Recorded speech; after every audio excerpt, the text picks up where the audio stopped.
The afternoon I discovered Sharon Pemberton standing beside my property line, photographing my neatly stacked cords of firewood with her phone. I knew trouble was brewing like a thunderstorm over the Rockies. I was standing on my back deck in Pine Ridge, Colorado, nursing a cup of coffee after a long morning clearing deadfall from the national forest land that bordered our subdivision. My name is Brandon Irving, and I had lived in this mountain community for 3 years, long enough to know that Sharon, the HOA president, had made it her life's mission to enforce every petty rule she could dream up. "Can I help you with something, Sharon?" I called out, setting my mug down on the railing. She jumped slightly, clearly not expecting me to be home. Her perfectly styled blonde hair didn't move an inch as she turned toward me, her face already settling into that pinched expression of disapproval I had come to recognize. "Brandon, I'm documenting violations of our community standards," she said, holding up her phone. "This eyesore you've created is completely unacceptable." I walked down the steps of my deck and crossed the yard to where she stood. My firewood storage area was along the back edge of my property, right where my land met the Pike National Forest. I had built proper racks using treated lumber, and the wood was stacked in neat rows, organized by type and drying time. It was hardly an eyesore, at least not to anyone who understood mountain living. "What violation would that be?" I asked, keeping my voice calm. Sharon pulled out a printed copy of the HOA covenants from her designer purse. The woman came prepared. I had to give her that. Section 7, subsection 3 clearly states that no homeowner shall store building materials, scrap lumber, or excessive outdoor materials visible from neighboring properties or common areas. That's firewood, Sharon, not building materials or scrap lumber. "It's the same thing," she insisted, her voice rising. "It's unsightly and several neighbors have complained." I doubted that last part.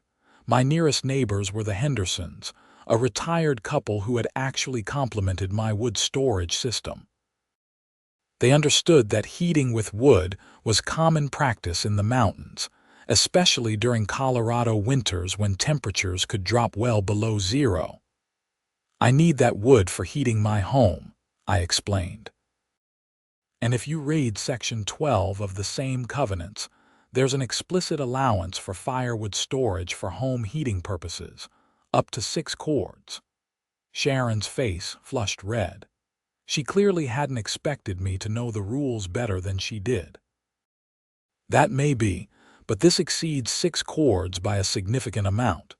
She wasn't wrong about that. I currently had about 20 cords stacked on my property, with more being processed. But there was something Sharon didn't know, something I had been careful to keep documented. "I'm not just storing that wood for personal use," I said. "The Forest Service hired me 4 months ago as an independent contractor to clear deadfall from the surrounding forest areas. It's part of their fire prevention program." Sharon's eyes narrowed. "I don't believe that for a second." "I don't particularly care what you believe. I have a contract, permits, and authorization from the Pike National Forest District office." I pulled out my phone and opened my photos, showing her the official documentation. "See, I'm required to remove dead and dying timber from designated zones. I process it here on my property, which is explicitly allowed under my contract, and then I sell it or use it myself." She barely glanced at my phone. "Regardless of whatever arrangement you claim to have, you're violating our community standards. The HOA board will be meeting Thursday evening, and this will be on the agenda. I'm giving you formal notice to remove all excessive firewood from your property within 30 days, or we'll be forced to take action." "What kind of action?" I asked. "Whatever action is necessary to bring your property into compliance," she said, her voice dripping with authority. including fines, liens, and if necessary, removal of the materials at your expense." With that, she turned on her expensive heels and marched back toward her oversized SUV parked on the street in front of my house. I watched her go, feeling a headache starting to build behind my eyes. The thing about HOAs that most people don't understand, until they're trapped in one, is that they operate like miniature governments with almost no oversight. They can fine you, place liens on your property, and in some cases, even force foreclosure, all for violations of rules that they largely make up as they go along. Sharon Pemberton had been the HOA president for 5 years, and in that time, she had turned what should have been a simple community organization into her personal fiefdom. I went back inside and called my contact at the Forest Service, a ranger named Tom Fletcher who had hired me for the Deadfall clearing contract. "Tom, we might have a problem," I said when he answered. "What's up, Brandon?" I explained the situation with Sharon and the HOA. Tom listened quietly, then sighed. "Man, HOAs are the worst, but you're completely in the clear legally. Your contract with us supersedes any local HOA regulations. Federal law trumps their rules every time." "Can you put that in writing?" I asked. "Already on it." "I'll email you a formal letter within the hour explaining your rights and obligations under the contract. If they give you any more trouble, refer them to our legal department. We don't take kindly to people interfering with our fire prevention programs, especially not after the wildfires we've seen in the past few years." "Thanks, Tom. I appreciate it." "No problem.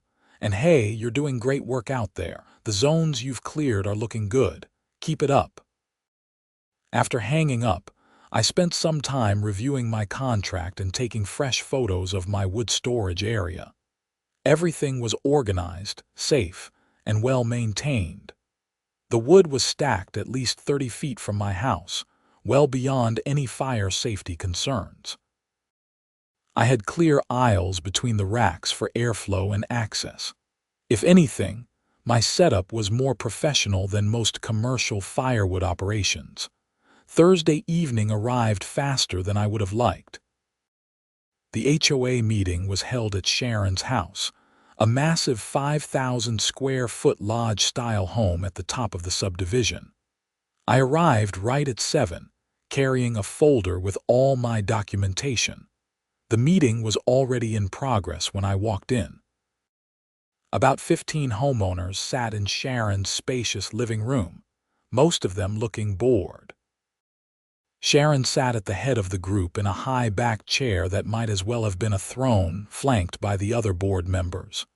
Gerald Whitmore, the treasurer, a nervous-looking accountant type in his 50s, and Patricia Donnelly, the secretary, who always seemed to agree with whatever Sharon said. "Ah, Brandon, so glad you could join us," Sharon said with false sweetness. "We were just discussing your property." "I gathered that's why you sent me a formal notice," I replied, taking a seat in the back row. Sharon stood up, which seemed unnecessarily dramatic. "As I was explaining to the board, Brandon has turned his backyard into a commercial lumberyard, in direct violation of our community standards. I have photos." She projected images from her phone onto a screen she had set up. The photos were taken from angles that made my wood storage look more chaotic than it actually was, and she had zoomed in on the larger stacks to make them seem overwhelming. "This is unacceptable in a community like ours," Sharon continued. "We have standards to maintain, property values to protect. We can't have one homeowner turning their property into an industrial operation." A few people murmured in agreement, but I noticed that several others looked skeptical. The Hendersons were there, and Mrs. Henderson caught my eye and gave me an encouraging nod. "Brandon, would you like to respond?" Gerald asked, looking uncomfortable with the whole situation. "I would," I said, standing up and moving to the front of the room. "First, Let me show you what Sharon's photos don't capture. I pulled up my own photos on my phone and sent them to Sharon's projector via the wireless connection. My images showed the full layout of my property, the neat organization of the wood racks, the clear spacing, and the professional setup. Second, I continued, I'm not running a commercial lumberyard. I'm a contractor for the U.S. Forest Service. I handed out copies of my contract to the board members and several interested homeowners. I was hired to clear deadfall and dead standing timber from Pike National Forest as part of their wildfire prevention program. This work directly benefits our community by reducing fire risk in the surrounding forest. Sharon's face was turning red again. That doesn't give you the right to violate HOA rules. Actually, it does. I pulled out the letter Tom had sent me. This is from the Pike National Forest District Ranger. It explicitly states that my work is protected under federal law and that my storage of materials on my property as part of this contract supersedes local regulations, including HOA rules. I handed Sharon the letter. She read it quickly, her jaw tightening with each line. Furthermore, I added, the Forest Service Legal Department is prepared to intervene if any attempt is made to interfere with my authorized work. They take fire prevention very seriously, especially after the Marshall Fire and the other major wildfires we've experienced in Colorado. Gerald cleared his throat. Sharon, I think we need to table this issue and consult with our attorney. We don't need an attorney, Sharon snapped. This is our community and we make the rules. No, Sharon, we enforce the rules that already exist in our covenants, Gerald said, showing more backbone than I expected. And we can't enforce rules that conflict with federal law. I move that we table this issue pending legal review. I second that, Mrs. Henderson called out from the back. Sharon looked like she wanted to argue, but Patricia reluctantly raised her hand in agreement. We should probably consult an attorney, Sharon. Fine, Sharon said through gritted teeth. But this isn't over, Brandon. The meeting moved on to other business, mostly mundane stuff about landscaping and snow removal contracts. I stayed for another 30 minutes before heading home, feeling cautiously optimistic. Gerald seemed reasonable, and even Patricia was showing signs of independent thought. Over the next 2 weeks, I heard nothing from the HOA. I continued my work for the Forest Service, clearing designated areas and processing the deadfall on my property. The work was physically demanding but satisfying. Each tree I removed was one less potential fuel source for a wildfire, and I was getting paid decent money to do it. Then, on a Tuesday morning, I left early to work a zone about 5 miles up into the forest. It was a beautiful spring day, cool but sunny, perfect for chainsaw work. I spent 8 hours cutting, hauling, and stacking, and by the time I returned home around 5 in the afternoon, I was exhausted and looking forward to a hot shower and dinner.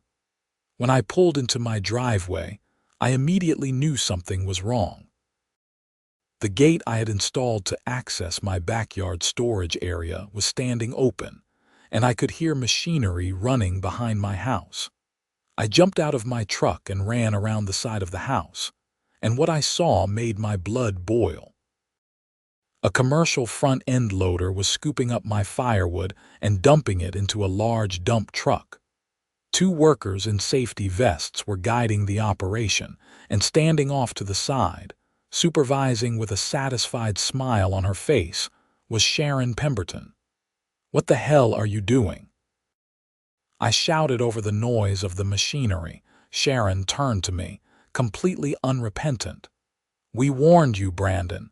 You refused to comply with HOA regulations, so we're taking action to bring your property into compliance.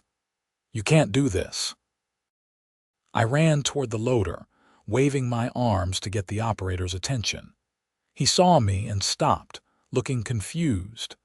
"I have every right," Sharon said, pulling out yet another piece of paper. "The board voted yesterday to authorize immediate removal of code violations that pose safety risks.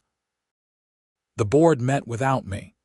I'm supposed to receive notice of all meetings. Emergency meetings can be called with 24 hours notice to board members only," she said smugly. "Check Section 15 of the bylaws." I was so angry I could barely think straight. "This is theft. That wood is federal property. I'm processing it under contract with the Forest Service. If it's federal property, then it shouldn't be on your residential lot," Sharon countered.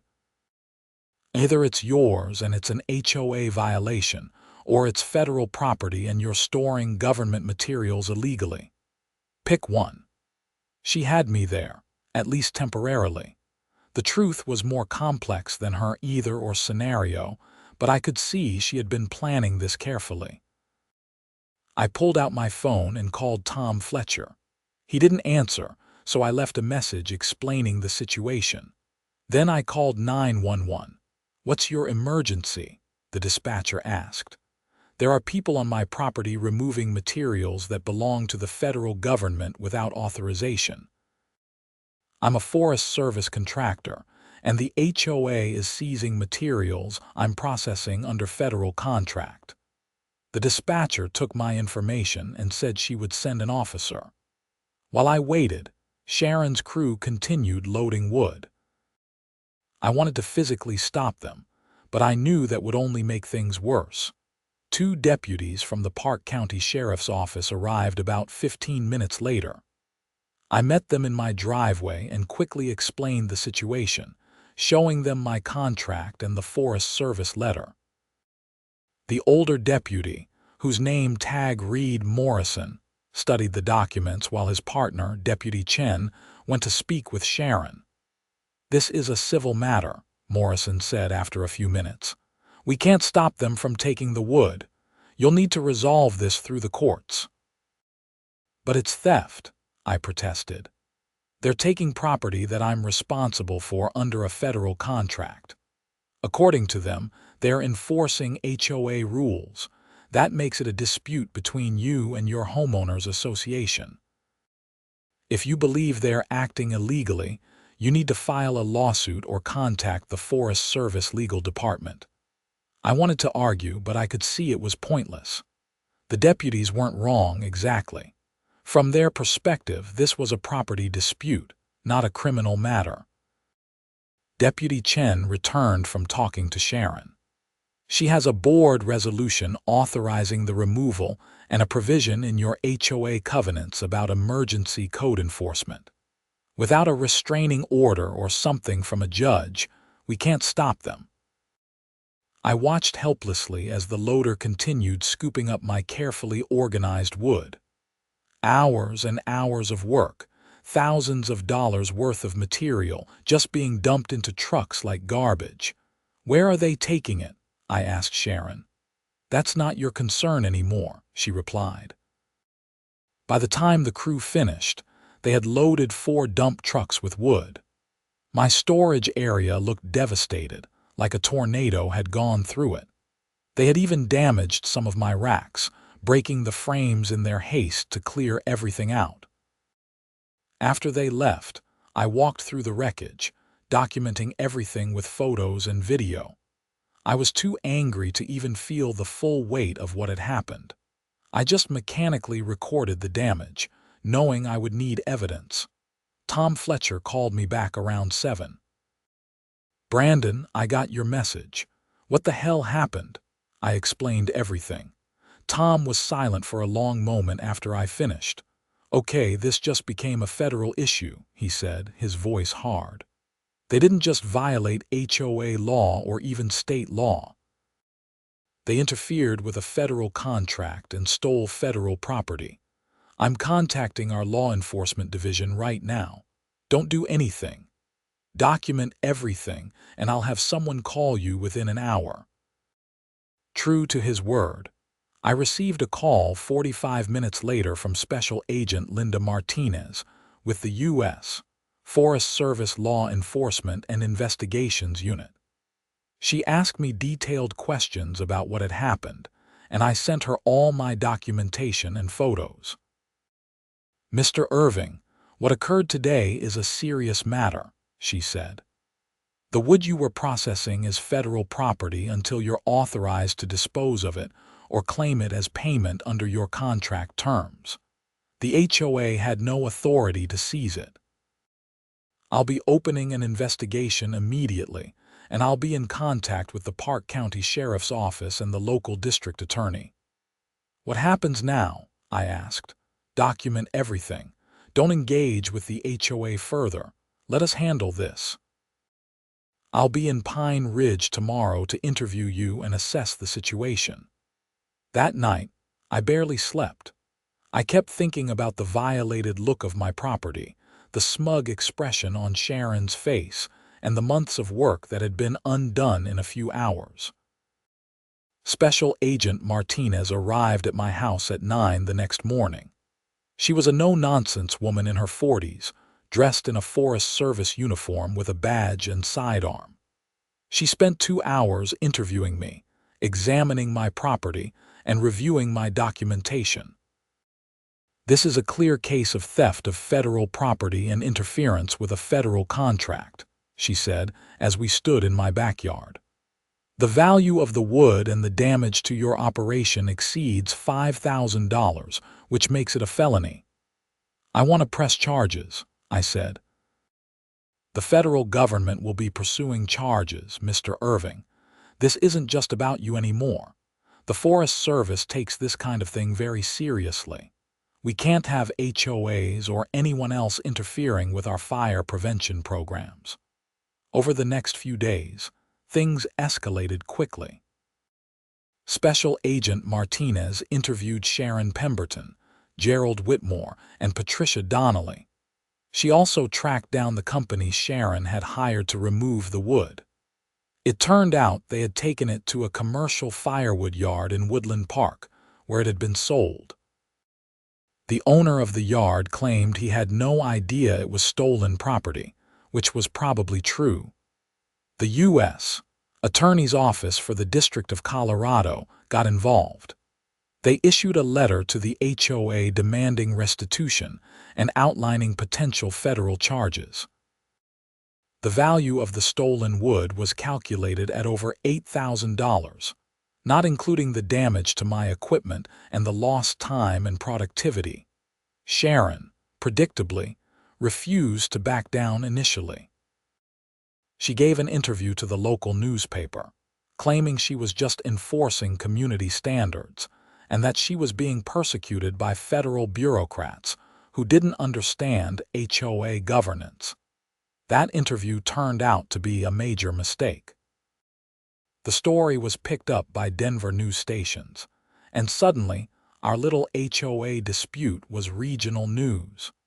The coverage was not kind to Sharon. Most people understood that fire prevention in Colorado forests was serious business, and interfering with that work for petty HOA reasons seemed ridiculous at best and dangerous at worst. The backlash within the Pine Ridge community was even more severe. Homeowners who had been too intimidated by Sharon to speak up before suddenly found their voices. An emergency HOA meeting was called, and this time it was packed with angry residents. I attended that meeting, which was held at the community center since Sharon's house couldn't accommodate the crowd. More than 60 people showed up, nearly every homeowner in the development. Sharon tried to call the meeting to order, but she was immediately shouted down.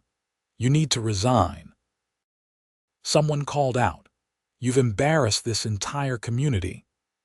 Another voice added. Gerald Whitmore stood up, looking pale but determined. "Sharon, I'm calling for a vote of no confidence in your leadership as HOA president. The board met this morning, and Patricia and I are in agreement. Your actions have exposed this HOA to serious legal liability." "You can't do this," Sharon protested. "I was acting in the best interest of the community. You were acting in your own interest, Mrs. Henderson said, standing up.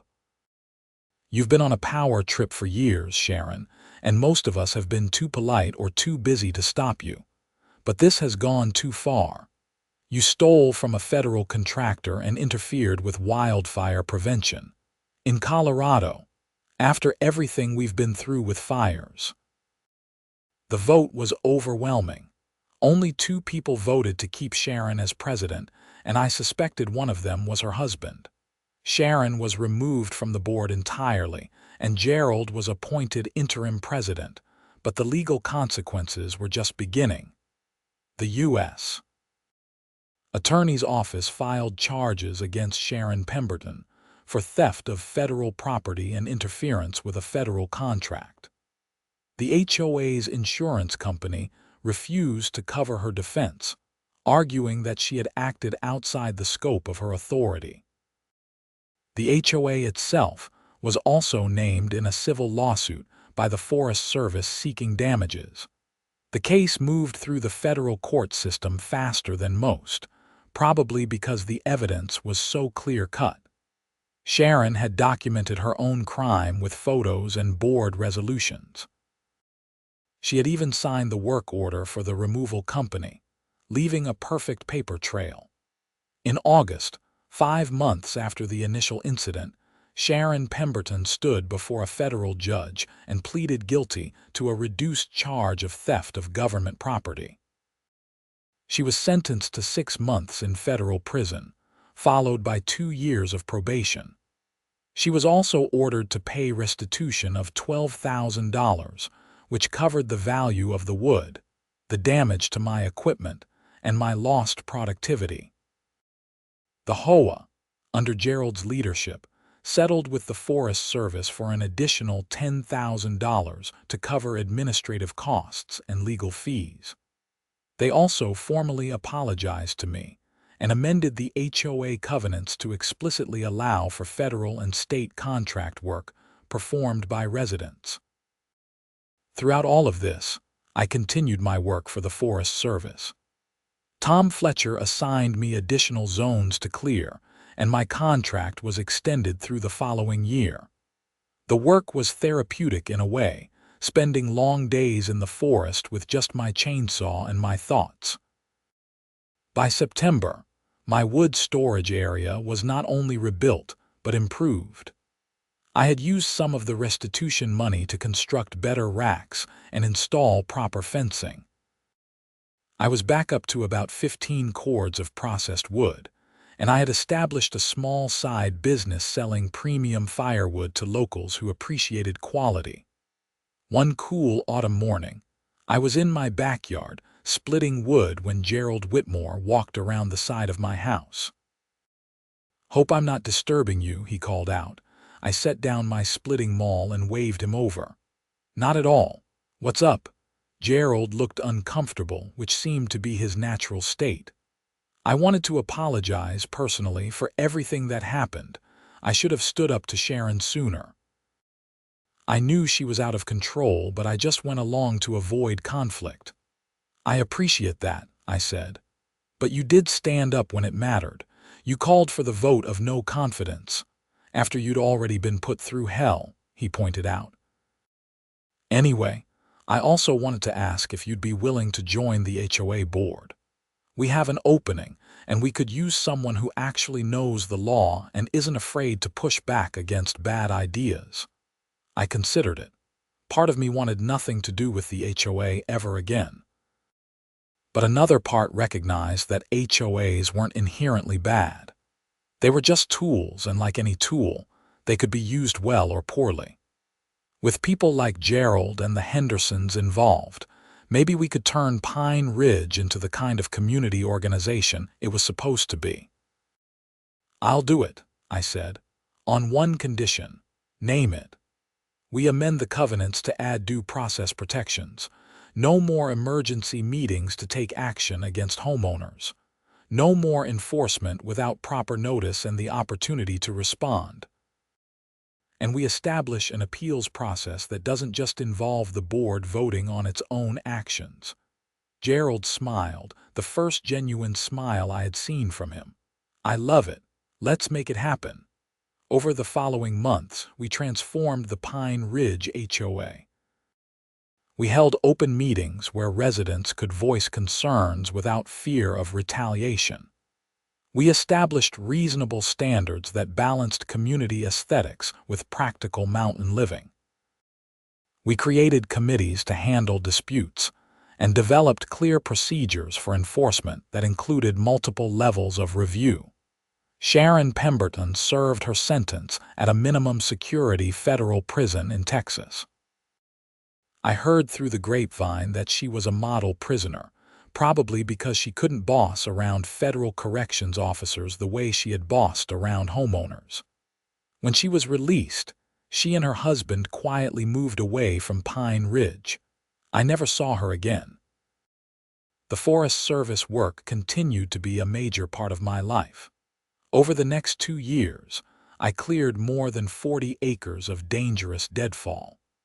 Tom Fletcher told me that my zones performed exactly as hoped during a wildfire scare the following summer. A lightning strike started a fire in the national forest, but it burned itself out quickly in one of the areas I had cleared, never threatening any homes. That news meant more to me than any paycheck. Living in Colorado, you become acutely aware of the wildfire danger. Every summer brings new fires, new evacuations, new communities destroyed. The work I was doing mattered in a tangible way. My firewood operation grew into a legitimate business. I obtained all the proper licenses and permits, and I developed a reputation for selling the best firewood in Park County.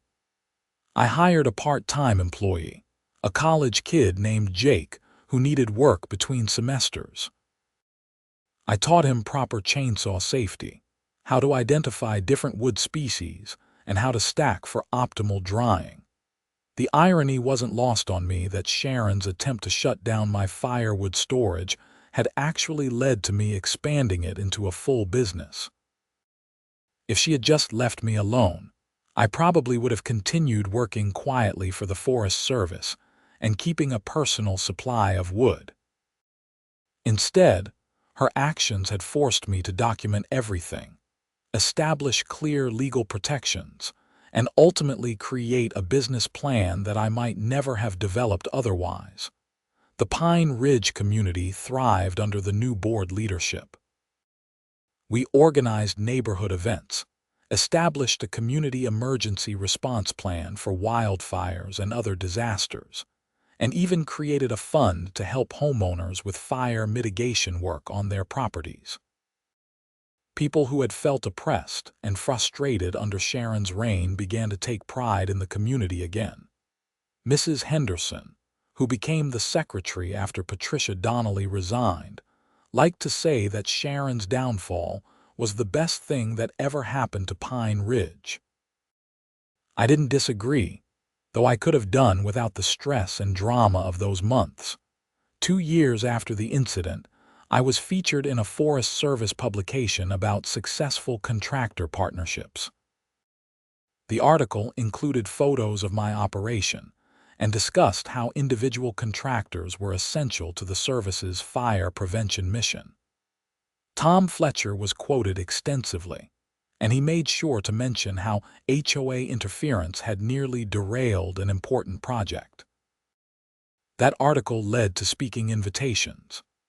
I found myself giving talks to other HOA boards around Colorado about balancing community standards with practical needs and respecting federal and state authority. It was strange becoming a minor expert on HOA governance, but I discovered I had useful perspectives to share. The legal reforms we implemented in Pine Ridge became a model for other communities. Several HOAs adopted similar due process protections and appeals procedures. A state legislator even contacted me about testifying in favor of a bill that would establish baseline due process requirements for all HOAs in Colorado. Through all of this, my original motivation never changed. I just wanted to heat my home efficiently, do good work for the Forest Service, and be left alone to live my life. Sharon Pemberton's inability to allow that simple existence had triggered a chain of events that changed multiple communities and exposed serious flaws in how HOAs operated. One spring evening, 3 years after everything started, I was sitting on my back deck watching the sunset over the mountains. My firewood racks were full.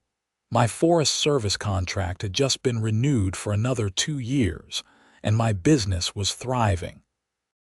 The HOA was functioning smoothly under Gerald's leadership, and the community felt genuinely positive. My phone buzzed with a text from Tom Fletcher. "Heads up, there's a film crew from Denver coming to do a story on fire prevention contractors. They want to interview you next week. You interested?" I thought about it for a moment. Part of me still preferred privacy and anonymity. But if sharing my story could help people understand the importance of fire prevention work and the problems with overreaching HOAs, it seemed worth doing. "Sure," I texted back. "Let's do it." The interview took place on a clear morning in June. The reporter, a young woman named Ashley Chen, asked thoughtful questions about the Forest Service work, the HOA conflict, and what had changed since then. We filmed in the forest, showing the cleared zones and discussing fire ecology. Then we went to my property, where I demonstrated how I processed and stored the wood. "What would you say to other homeowners dealing with difficult HOAs?" Ashley asked as we wrapped up. I thought carefully before answering. "Know your rights. Document everything. Don't be afraid to push back when the HOA is wrong. But also, get involved in making your HOA better.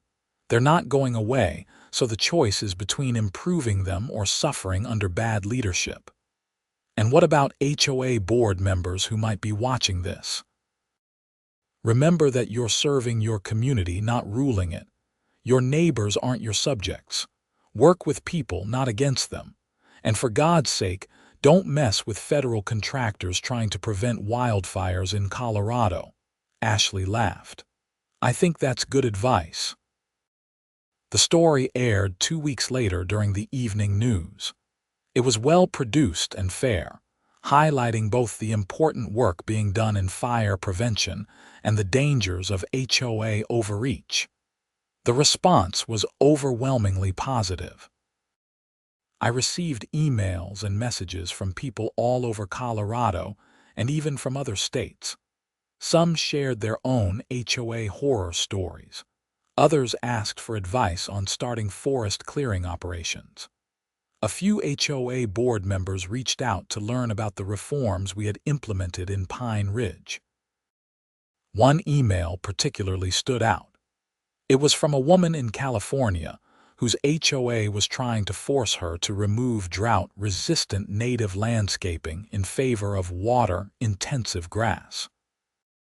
She said my story had inspired her to fight back, and she had successfully challenged the HOA by citing environmental regulations. Reading her email, I felt a sense of satisfaction that extended beyond my own situation. The following winter was one of the coldest on record in Colorado. My wood-heated home stayed warm and comfortable, while my utility bills remained reasonable. Several of my firewood customers sent thank you notes, saying my quality wood had made the brutal cold more bearable. In February, the Forest Service expanded my contract again. They wanted me to take on a crew and clear larger areas. I hired Jake full-time and brought on 2 additional employees. We purchased more equipment and established protocols for training and safety. What had started as a one-man operation processing deadfall had become a legitimate forest management business. Gerald Whitmore decided to step down as HOA president that spring, saying he had served his purpose in stabilizing the organization. The board elected Mrs. Henderson to replace him, making her the first president since Sharon's removal, who actually wanted the job rather than taking it out of obligation. Under Mrs. Henderson's leadership, the HOA continued to improve. She established a welcome committee for new residents, organized community workdays for fire mitigation, and created a neighborhood watch program. Pine Ridge became the kind of community where people looked out for each other rather than looking for violations to report. I remained on the board, serving as the vice president. It was work I had never expected to do, but I found it meaningful. We handled disputes fairly, maintained common areas properly, and kept dues reasonable. It wasn't glamorous, but it was good community service. 4 years after Sharon Pemberton had stood beside my property photographing my firewood, I stood in nearly the same spot with a reporter from a national news magazine. They were doing a feature on community governance and HOA reform, and Pine Ridge had been selected as an example of positive change. "You've become something of an accidental activist," the reporter observed as we toured my expanded operation. "I never set out to change anything," I replied. "I just wanted to do my work without interference. But when you're forced to fight for your rights, you learn a lot about how systems work and how they can be improved." "You think Sharon Pemberton understands what she triggered?" I considered the question. "Probably not. People like her rarely do. She saw herself as protecting the community, enforcing standards, maintaining order. She couldn't see that she was actually harming people and preventing good work from being done." "Any regrets about how things played out?" "I regret the stress and the conflict. I regret that it took federal charges to resolve the situation. But I don't regret standing up for myself, and I don't regret the changes that came from it. Sometimes you have to fight for what's right, even when it's difficult." The article was published in August and received wide attention. It sparked discussions about HOA reform across the country and led to legislative efforts in several states to establish better oversight and homeowner protections. I was invited to testify before the Colorado State Legislature about a proposed HOA reform bill. Standing in the Capitol in Denver, telling my story to a committee of lawmakers, I felt the weight of responsibility. My personal dispute with an overzealous HOA president had become part of a larger conversation about property rights, community governance, and the balance between individual freedom and collective standards. The bill passed 6 months later. It wasn't perfect, but it established important protections: mandatory due process before enforcement actions, limits on fines and fees, transparency requirements for board meetings, and a state ombudsman to handle serious disputes. Several legislators credited my testimony with helping them understand the real-world impacts of HOA overreach. By the 5th anniversary of the Firewood incident, life had settled into a comfortable rhythm. My Forest Service contract work was steady and reliable. My firewood business was profitable. The HOA was functioning well. I had even started dating someone, a wildlife biologist named Bethany Sanders who worked for Colorado Parks and Wildlife. She appreciated my forest work and didn't mind that I smelled like chainsaw exhaust half the time. One evening in late fall, Bethany and I were sitting on my back deck watching the first snow of the season begin to fall. My wood racks were full again, ready for winter. The forest behind my property was healthy and well managed. Everything was peaceful. "You know what I love about your story?"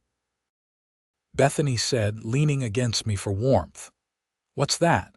"You could have just paid Sharon's fines and removed the wood to avoid conflict. A lot of people would have. But you stood your ground because you knew you were right, and it made a real difference." "I was stubborn," I said. "You were principled. There's a difference." I thought about that as the snow continued to fall. Maybe she was right. I had been principled, not just stubborn. I had recognized that Sharon's actions weren't just wrong in my specific case, but represented a larger problem with how HOAs operated. Fighting back hadn't just protected my rights, but had helped establish protections for countless others.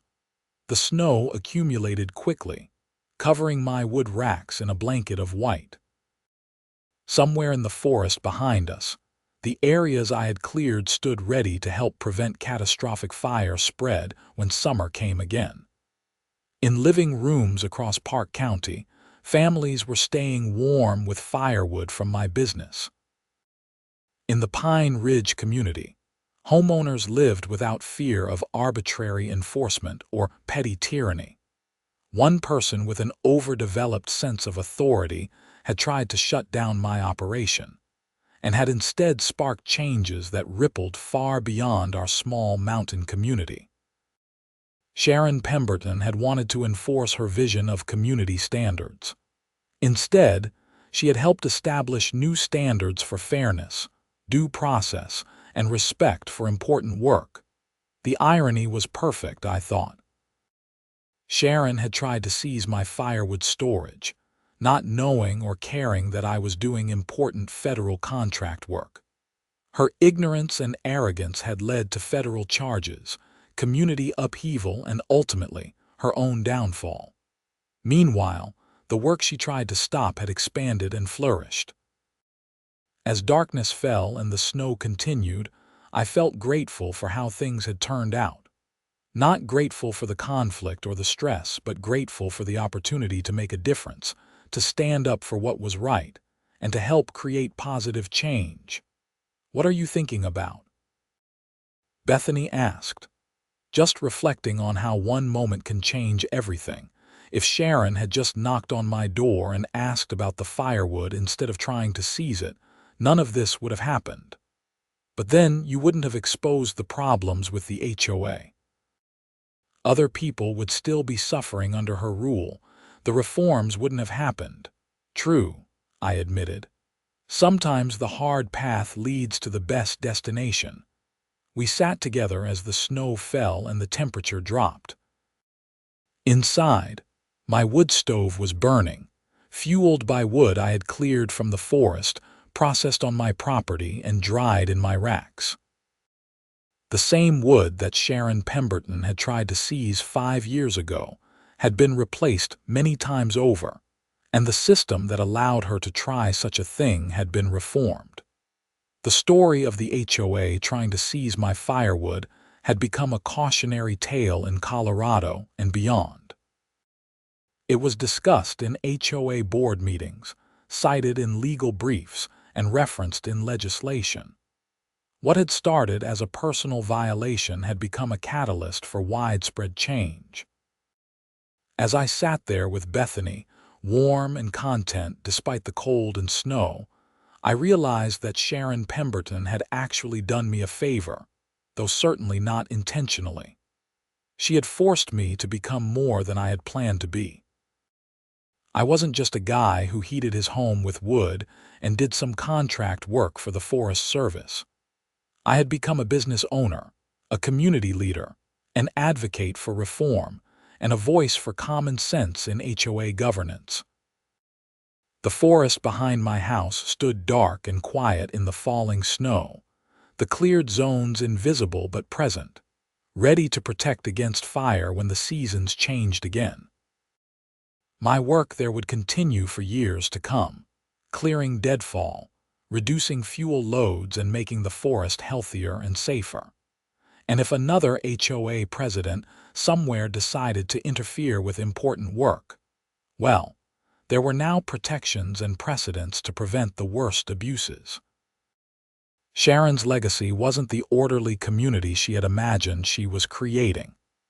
It was the reforms that came from her downfall, the protections that now existed to prevent others from wielding petty authority so destructively. Winter deepened, and my life continued its steady pace. The past had been resolved, the present was good, and the future looked bright. Sometimes justice took time. Sometimes it required federal intervention, And sometimes the best revenge was simply living well and doing good work. The firewood rack stood solid and full, a testament to perseverance and principle. The Forest Service contract continued, year after year. The community thrived under fair governance. And somewhere, I hoped, Sharon Pemberton had learned something about the limits of authority and the importance of respecting other people's rights and work. But whether she learned or not didn't really matter anymore. The systems had changed, the protections were in place, and people were safer both from wildfires and from HOA overreach. That was what mattered. That was what made the whole difficult experience worthwhile. The snow fell, the wood burned, and life went on in the mountains of Colorado, better than it had been before one HOA president made the mistake of trying to seize my firewood storage without knowing I was hired by the Forest Service to clear Deadfall.